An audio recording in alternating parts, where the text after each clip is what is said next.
For years, I've been shooting Sony, from spectacular autofocus to clinical sharpness and a solid build quality. But recently, something started to change. The process had almost become a bit robotic, you might say. So I decided to make a switch. For 30 days, I would set aside my Sony and shoot exclusively with an outdated, old Fujifilm camera, the X100F, which I'm shooting on right now. No fallbacks, no nothing. And what I found completely changes the way I see photography today. This is my honest take on switching from Sony to Fujifilm after 30 days and whether or not I'm going back. Let me explain why I decided to take up this experiment. I'd been on photography YouTube endlessly seeing Fujifilm cameras represented front and center. It looked fun, tactile, and more akin to what I'd been yearning for so long. You could say it was a feeling that got dulled from shooting for years on my clinical Sony body, only to spend hour upon hour editing those photos to only sit on them and never see the light of day due to the creative fatigue that I felt. So I figured, what can it hurt? And I grabbed this cheap X100F to see if the fun and enjoyment that everybody was showing was real. From the moment I unpacked it, it was clear to see what everybody was referencing. From its compact size to its clicky dials and buttons, and the retro aesthetic that really made me want to just pick it up, run out the door and shoot it. However, it was not perfect. The snappy Sony autofocus that I had become oh so reliant on was sorely missed. However, over the days and the weeks that followed, I began to see that I'd become more intentional, slowed down, and it wasn't necessarily a bad thing to no longer be able to spray, and for lack of better words, pray. One of my biggest surprises was just how intuitive the Fujifilm was to use. I've been transitioning over to film photography and wanted something to emulate that feel and look with the convenience of modern digital sensors. It's smaller, lighter, and quite honestly the button layout just makes sense. With Sony, I always felt like I was navigating a computer, whereas with Fuji it felt like I was holding a camera again. However, my first concern was image quality.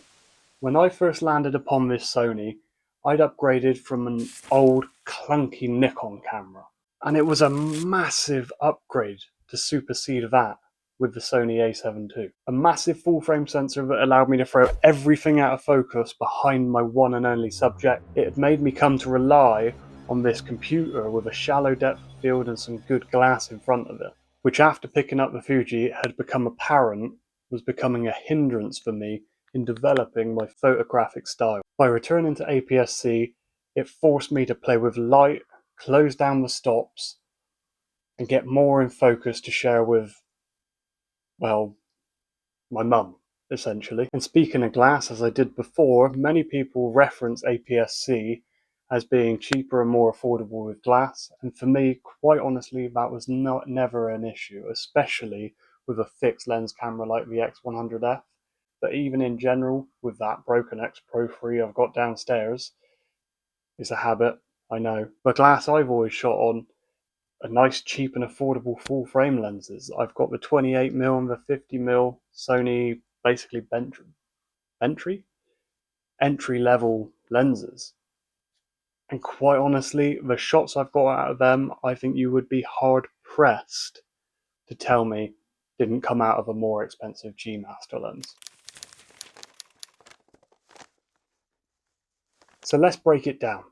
On paper, Sony should outright win this battle of brands. With its incredible low light, super fast autofocus, and in-body image stabilization, on paper, it's the out-and-out winner. And quite frankly, it's a marvel of engineering, especially when it came out. However, once I dialed in all my custom settings, the slow, cumbersome shooting experience that came with the X100F quite honestly resulted in creative joy. Did I miss my Sony? Of course I did, especially at the beginning. The beginning was so challenging. However, as the days and weeks passed by, I found myself leaving it on the shelf more and more and replacing it even on some professional shoots with that camera. Essentially, the X100F reminded me of why I fell in love with photography in the first place, which was creating an image that evoked emotion in people. And quite honestly, that's something that's been sorely missed in my photography journey this last few years. So the question stands, will I be switching full-time from Sony to Fujifilm? And quite honestly, fuck yeah, I will. As we speak, I've already got my shopping cart loaded and a quote made for my Sony a7 II and all its lenses with MPV, of which I do have a link down in my description below if you want to use it.